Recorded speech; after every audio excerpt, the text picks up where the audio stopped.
កសិ24ប្រជាជនខ្មែរគាំទ្រផលិតផលខ្មែរ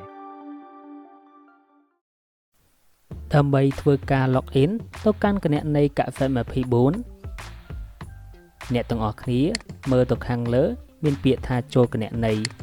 រួចវាយលេខទូរស័ព្ទរបស់អ្នកទាំងអស់គ្នាបន្ទាប់មកស្នើសុំលេខកូដនោះលេខកូដនឹងបានផ្ញើទៅកាន់លេខទូរស័ព្ទរបស់អ្នកទាំងអស់គ្នាតាមរយៈ SMS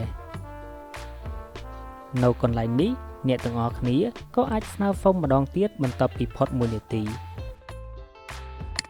នៅពេលដែលទទួលបានលេខកូដហើយសូមបញ្ចូលលេខកូដរួចចុចពាក្យថាចូលគណនីនោះអ្នកទាំងអស់គ្នាបានចូលគណនីរបស់អ្នកទាំងអស់គ្នារួចជាស្រេច